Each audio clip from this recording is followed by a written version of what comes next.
প্রিয় দর্শক, আসসালামু আলাইকুম। আমি আহাদ, ফিনল্যান্ডের হেলসিঙ্কি শহর থেকে সবাইকে আমন্ত্রণ জানাচ্ছি টকশো উইথ আহাদ দেখার জন্য।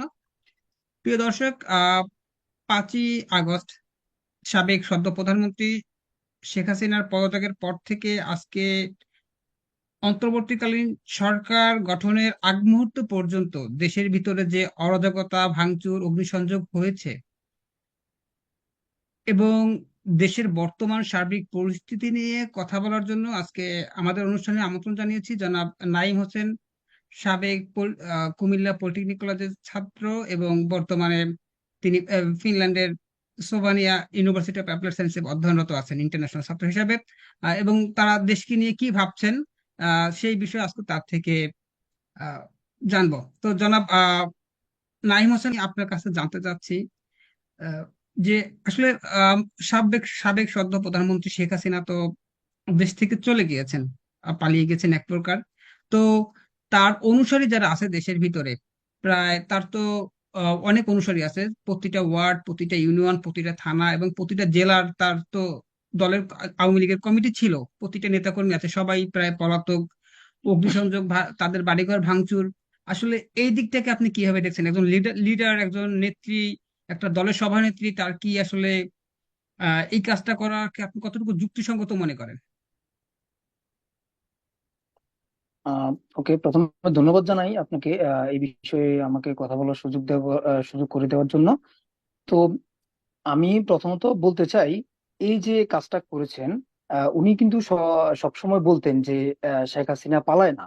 তো এই যে পালাইলো উনি, হচ্ছে এই যে আপনি বললেন যে শত শত কর্মী, লক্ষ লক্ষ কর্মী, এমপি, ছাত্রলীগ নেতা যারাই আছে, এই 15 বছর ধরে কিন্তু তারা ওনাকে হচ্ছে এই যে লিডারশিপ, ওনাকে এই যে উনি গণভবনে ছিলেন, আরামাইশে ছিলেন, যাই হোক, দেশ চালাইছেন, উনি উপকার করছেন। উপকারের কথা মানুষ ভুলবে না, এবং অপকারও করছেন, ওগুলোও মানুষ দেখছেন। এবং তো এই যে ওনার এই যে নেতাকর্মী যারা আছে, তাদেরকে উনি রেখে উনি চলে গেছেন, এই জিনিসটা মোটেও কাম্য ছিল না। এটা আহ, এই জিনিসটা উনি পলায়ন করে এটাকে আরো সহিংসতা সৃষ্টি করছেন। উনি পলায়ন করার পরপরই হচ্ছে এই যারা আছে, এই জামাত বিএনপির আর অনেকেই আছে, তারা এই একদিনেই হচ্ছে লুটপাট, ভাঙচুর, ডাকাতি শুরু করে জি, দিয়েছেন। জি, জি, এটা কিন্তু যে উনি আপনার, পলায়নের আমরা কারণে। এই জামাত এখন শিবিরের ব্যাপারে, জামাত বিএনপির ব্যাপারে কথা বলবো আমরা আগে। আপনাকে যে প্রশ্নটা করেছিলাম যে আসলে সভানেত্রী হিসাবে তার আসলে তার যে দায়িত্ব যেটি ছিল জি জি, আসলে আমি সেটি আমি ওইটার মধ্যে পালন করতে ওইটার মধ্যে পারছেন কিনা। আসতেছিলাম। জি, বলুন। না, এটাই বললাম যে ওনার এই ব্যর্থতা, এই যে এটা ব্যর্থতা বলেন, ভুল বলেন, কিংবা দায়িত্বহীনতা বলেন, আহ, এটা সম্পূর্ণই ওনার দায়ভার। কারণ এই যে এই পরিস্থিতিটার জন্য সম্পূর্ণই আমি ওনাকে দায়ী করব। কেননা এই যে এই 15 বছর 16 বছর ধরে কিন্তু ওনার এই কর্মীরা কিন্তু ওনাকে গাইড দিয়ে রাখছেন, বা সব সময় কিন্তু ওনার পাশে ছিলেন। উনি সবাইকে রেখে যে এভাবে চলে গেলেন, এটা মোটেও কাম্য নয়। এবং এই পরিস্থিতির জন্য আহ, আপনার শতভাগ ওনাকে আমি দায়ী করব। জনাব নাহিম হোসেন, আপনি কি আহ, আহ, আমরা গত 2 দিন আগে ডয়চে ভেলের শ্রদ্ধেয় জনাব আরাফাতুল ইসলাম ভাইয়ের সাক্ষাৎকারে দেখেছি, যেখানে প্রধানমন্ত্রীর ছেলে সজীব ওয়াজেদ জয় বলেছেন যে আহ, তারা আসলে দেশে এখন যা সহিংসতা হচ্ছে এটার জন্য আওয়ামী লীগ দায়ী না। এবং তারা আসলে শেখ পরিবারের সেফ চাচ্ছেন। তো আসলে যারা যারা শেখ পরিবারের অনুসারী ছিল, যারা শেখ পরিবারের অনুসরণ করতো, তাদের যে দায়টা আসলে তারা যে পরিস্থিতির শিকার হচ্ছে, আসলে এই দায়টা আওয়ামী লীগ অস্বীকার করতে পারবে কিনা, আপনি কি মনে করেন? আহ না, এই যে আমি আরো একটা দেখলাম যে জয় বলল যে এখন আর আপনাদের নিয়ে আমার ফ্যামিলি, আমার মার ভাবার আর সময় নাই, আমরা মানে এগুলো নিয়ে আর ভাববো না। এই জিনিসটা তো মানে মোটেও কাম্য নয়। এই যে হাজার হাজার ছাত্রলীগ, যুবলীগ বলেন, যারাই বলেন আহ, ছিল, এখন এদেরকে আপনি যারা আপনার শত্রু তাদেরকে নিয়ে আপনি ভাবার দরকার নেই, কিন্তু যারা আপনার দুঃসময়ে পাশে ছিল, তাদেরকে নিয়ে তো আপনার ভাবা উচিত, ভাবতে হবে। হ্যাঁ, তাদেরকে জনাব নিয়ে তো জনাব আপনি ভাবতে হবে। নাইম হোসেন, আপনি আহ, দায় এড়ালে তো চলবে না। জনাব নাইম হোসেন 1952, 66, 69, 71 এবং এরশাদের স্বৈরাচারী আন্দোলন এবং 2024, বাংলাদেশের ইতিহাসের যত বড় বড় আন্দোলন প্রায় সব জায়গায় হচ্ছে আওয়ামী লীগ যেখানে নেতৃত্ব দিয়েছে, সেখানে 24-এ এসে যে ভরাডুবিটা হলো, আসলে এটাকে আপনি কিভাবে মূল্যায়ন করবেন?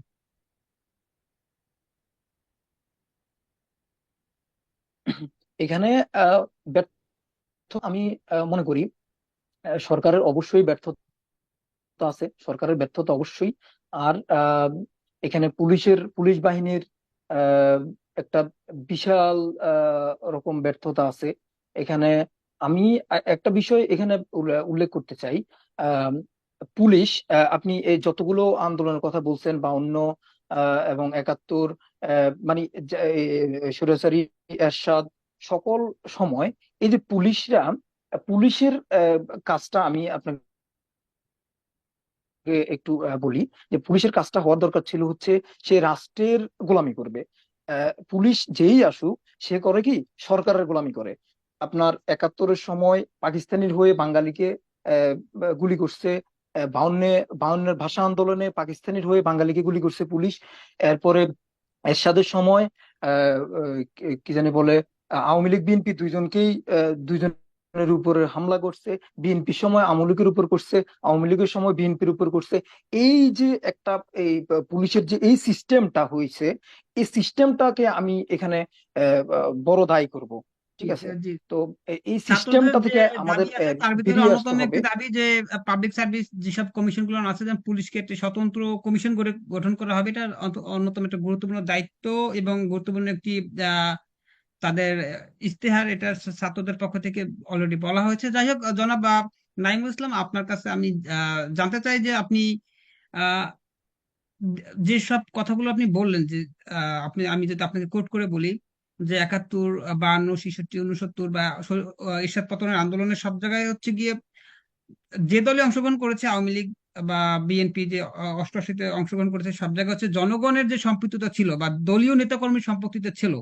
কিন্তু মাননীয় প্রধানমন্ত্রী, সাবেক সদ্য প্রধানমন্ত্রী শেখ হাসিনা যেটা করেছেন, যে তিনি কিন্তু এই ক্রাইসিস মোমেন্টে দলের শীর্ষস্থানীয় বা প্রতিটি উপজেলা, আহ, প্রতিটি যে ইউনিয়ন, প্রতিটা ওয়ার্ড, প্রতিটা থানা, ওইভাবে কোনো নেতাকর্মীর সাথে কিন্তু কখনো কথা বলেননি তিনি। কিন্তু আমরা যেটা দেখেছি, শিক্ষক ফোরামের সাথে কথা বলেছেন তিনি, হচ্ছে গিয়ে পুলিশ আইজিপি বা আর্মির সাথে কথা বলেছেন। আসলে কি আপনার কি মনে হয় পুলিশ আর্মি বা এদের সাথে লিয়াজু করে ক্ষমতায় থাকা যায়? আসলে দিন শেষে তো জনগণ কি দরকার, দিন শেষে তো দলীয় নেতাকর্মী কি দরকার, সেক্ষেত্রে আপনি এটাকে কি বলবেন? সেটাই এখানে এই যে একটা ব্যর্থতা, এখানে বিশাল একটা ব্যর্থতা। এখন ওই যে দলের নেতা কর্মীদের সাথে যোগাযোগ করে নাই। আহ, শুধু ভাবছে যে পুলিশ দিয়েই হচ্ছে সবকিছু হয়ে যাবে। তো এবং আপনি জানেন যে সাবেক যে সেনাপ্রধান ছিল, উনি ওনার আত্মীয়। তো উনি ভাবছে যে সবকিছু মিলাই হচ্ছে উনি থাকতে পারবে বা টিকে থাকতে পারবে। তো এটা আসলে ওনার বিশালতম একটা ব্যর্থতা। আপনি জানেন, আমরা এই, সবাই জানি যে উনি একজন বিচক্ষণ এবং খুব মেধাবী কিন্তু আহ, নেতা। উনি দেশ চালানোর যথার্থ পরিমাণ ওনার ওই মেধা আছে। কিন্তু শেষ পর্যন্ত আম, উনি এই যে কাজটা করলো, এই যে কাজগুলা করলো, এটা আসলে আমি সম্পূর্ণ ওনাকে দায়ী করব। এবং এই যে ছাত্রলীগকে আমি এখানে দায়ী করতে চাচ্ছি। কারণ আমি জানি না ওনাদের সাথে কি মিটিং হয়েছে না হয়েছে, কি হয়েছে না হয়েছে, কিন্তু ওনারা গিয়ে ওই যে ছাত্রদের উপর হামলা করছে। এটা কিন্তু এই যে পতন, এটার মানে এটার প্রথম একাংশ অংশ আর কিন্তু কি শুরু ছাত্রলীগ হয়েছিল। দায়ী। জি, জি, জি, কারণ এই যে অবশ্যই। হ্যাঁ, শুরুর অংশে আম- আপনার ছাত্রলীগ হচ্ছে এদের ছাত্রদের উপর হামলা জনাব করেছিল। জনাব এবং এটা নাইম থেকে একটা ইসলাম, আমরা সহিংসতা আসলে আপনার আমরা আসলে শুরু আন্দোলনের হয়েছিল। শুরুর দিকে না, আমরা আসলে কথা বলতে চাই পদত্যাগের পর থেকে।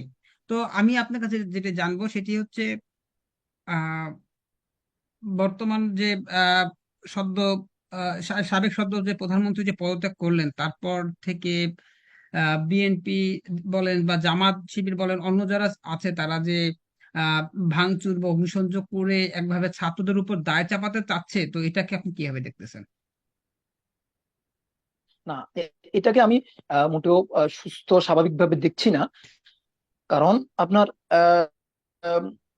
আমরা দেখেছি যে একদিনেই একদিনেই আমরা তাদের তাণ্ডব দেখেছি। হামলা মামলা এগুলো আমরা দেখেছি। তো এখানে অনেকেই আপনার এই যে শেখ মুজিবের ভাস্কর্যের উপরে আমি বলতে গেলে এটা খুব খারাপ লাগার কথা, প্রস্রাব করলো, জুতার মালা দিল, কিন্তু এখানে যে এই যে ছাত্রদেরকে দায়ী করতে চাচ্ছে একটা দল, একটা একটা আপনার কি কি বলবো, একটা দল এখানে চাচ্ছে হচ্ছে ছাত্রদের উপর দায় দিয়ে তারা হচ্ছে মানে গ্রামের ভাষায় বলে যে মাথার উপর লবণ রেখে বড়ই খাওয়া, এই বিষয়টা পরে তারা চাচ্ছে। কিন্তু আপনার প্রকৃত ছাত্ররা আপনার পরের দিন সংসদ পরিষ্কার করতেছে এবং শেখ মুজিবের অবশ্যই। ভাস্কর্যে গিয়ে ফুল দিয়েছে, এবং যারা যারা যা কিছু আনছে ওইটা হচ্ছে আপনার ফেরত দিছে। এবং ওইখানে গণভবনে আপনি দেখছেন বা আপনি জানবেন যে ওইখানে অনেক টাকা ছিল। ছাত্ররা এটা হচ্ছে সংসদ ভবন, সেনাদের হাতে সংসদ আহ, ভবনে সেখানে। জি, হস্তক্ষেপ করেছেন। আহ, ফেরত দিয়েছে, জি। জি। কিন্তু এই যে ছাত্রদের মূল উদ্দেশ্য দেশটা সুন্দরভাবে চলুক, সংস্কার হোক, ভালো কিছু আসুক, মানুষ বাক স্বাধীনতা পাক, কথা বলতে পারুক, এই যে অবশ্যই। এটা হচ্ছে ছাত্রদের উদ্দেশ্য।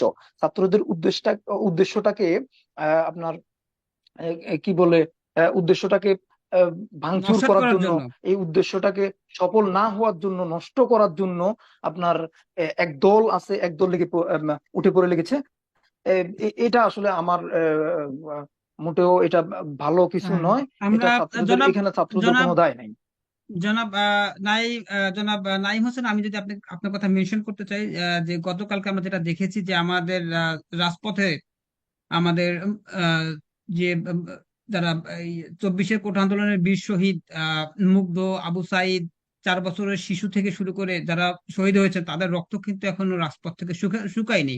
অথচ আমরা দেখলাম গতকালকে একটি বড় রাজনৈতিক দল তারা হচ্ছে মিছিল করতেছে, সমাবেশ করতেছে। আসলে এটা কি আহ গণতান্ত্রিক পন্থা, বা এটা কি তারা আসলে 16 বছর ছিল না, হঠাৎ করে রক্ত শুকানোর আগে তারা আবার রাজপথে ঝাঁপিয়ে পড়েছে? এটাকে আপনি কিভাবে দেখতেছেন?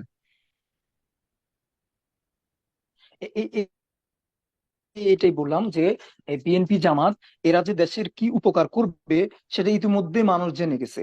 ওদেরকে মানুষ চায় না, বাংলার মানুষ ওদেরকে চায় না। ওরা ওরা যদি আসে, যুক্তরাজ্য আরো বেড়ে যাবে, দ্বিগুণ, তিনগুণ, 4 গুণ, 10 গুণ হতে পারে।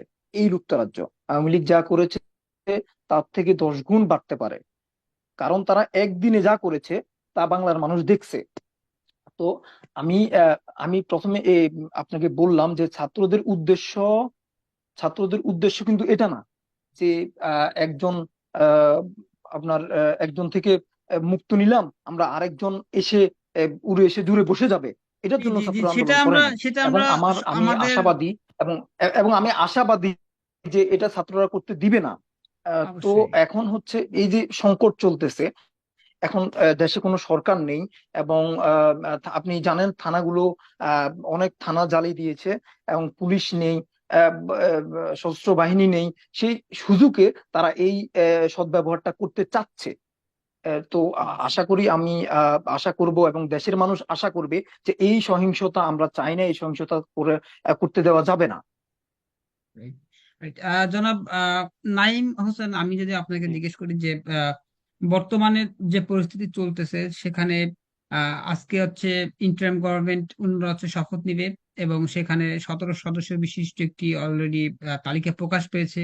তো এটিকে আপনি কিভাবে দেখতেছেন, যে আসলে তারা কি আহ দেশের জন্য পজিটিভ কোনো ভাইবস নিয়ে আসতে পারবে কিনা? দেখেন, আমি আপনাকে একটা কথা বলতে চাই। আম, একটা কথায় আছে যে বৃক্ষ তোর নাম কি, আহ ফলে পরিচয়। সো আমরা এখন তাদের শুরুটা ভালো দেখছি। তো আমরা দেখি কি হয়, তবে আশা করব যে ভালো কিছু আসবে।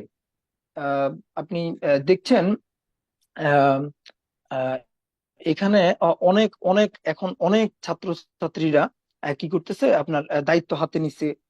পুলিশ যেহেতু নাই, তারা হচ্ছে রাস্তায় নামছে,